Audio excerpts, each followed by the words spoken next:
Hello everybody, my name is Moss. Welcome back to my YouTube channel. Today, I'm going to be telling you about one of the most embarrassing failures in history. Today, I'm telling you about... Now, first off, you need to understand how long ago this was. Like, these folks I'm about to tell you about are contemporaries of when Gilgamesh was supposed to have lived. If you don't know who Gilgamesh was, that's okay. I'll probably make a video about him someday. All you really need to know is that we do not stand Gilgamesh here. Hashtag cancel Gilgamesh. But basically, the story of Gilgamesh is widely regarded as the first story. Under the reign of Djoser in the 27th century BC, Egypt reached new levels of success, prosperity, and organization. The pharaoh's architect, Imhotep, designed and oversaw the building of the first pyramid, the Step Pyramid. The building of the first pyramid in Egypt marks the beginning of a new era, the Old Kingdom. The pyramid reached 6 steps. Djoser's successor, Sekhemkhet, who just so happens to be named after this cat, tried to make an ever-classic mine is bigger move.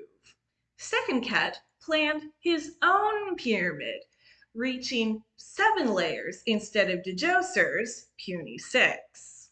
Unfortunately, Sekhemkhet died 6 years into his reign, and construction ended at the first layer. Next was Kabu. He also tried his hand at pyramid building. It too was, in all likelihood, going to have 7 layers, making it taller than Djoser's.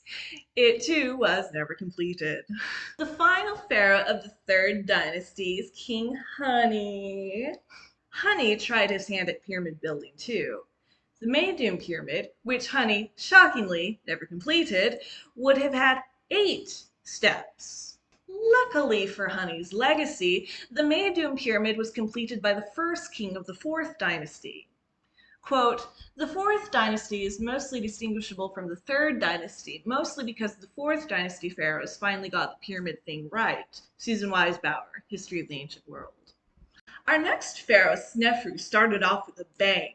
First, he finished the Meidum Pyramid, also making some innovations with the burial chamber and a causeway to a mortuary temple. Both of these things became standard later on. The next innovation was Snefru tried to cover the Meidum Pyramid so it'd be smooth-sided, not step. If this had worked, the Meidum Pyramid would have been the first smooth-sided pyramid like the ones we know today. Unfortunately, Snefru's architect, who didn't get deified later on, made some miscalculations and the pyramid collapsed. No one was ever buried there, and the tiny windowless room at the end of the causeway from a pile of rocks, it did not inspire much awe. Quote, "A few centuries later, some Egyptian wandering past the drab little box scribbled on it, quote, 'The beautiful temple of King Snefru,' unquote. The first example of sarcastic graffiti in history," unquote. Susan Wise Bauer, History of the Ancient World. Snefru didn't give up. He started another pyramid, and here we are. We finally got into the title of the video. The new pyramid was designed to be slope-sided with a smooth facing of limestone which would make it shine in the sun. Unfortunately, halfway through construction, the architects realized they'd made a miscalculation. If they continued to build at the angle they were going for, the pyramid would collapse. What do you do then? Stop building? No. So they changed the angle. And guys, it looks bad. It looks really bad. Oh, no, no, no, no.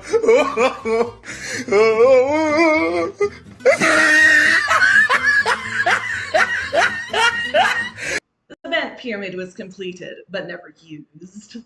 Snefru, unsurprisingly, was still unsatisfied. He started yet another pyramid. This one, the Northern Pyramid/Red Pyramid, was built a mile north of the bent one.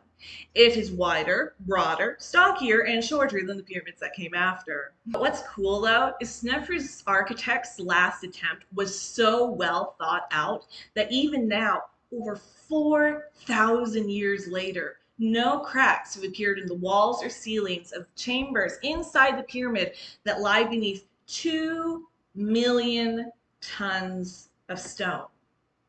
No cracks. The Red Pyramid was likely Sneferu's final resting place.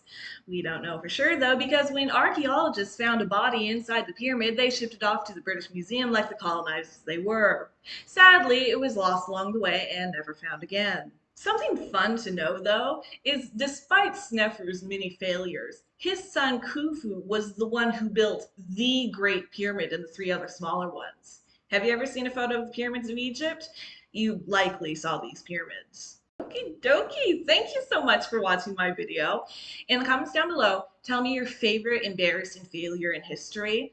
The one I deem most embarrassing, I will pin. Someone had better say invading Russia in the winter. I, Gucci, Rainbow Pink Sparkle, Queen of Babylon, and Sovereign of the Seventh Circle of Hell, command you to subscribe to my loyal subject, Moss. You would do well to do so. As is Gucci's will, more shall be made. For your mortal minds to feed upon, indicate that you enjoyed this video by liking it and posting a comment down below.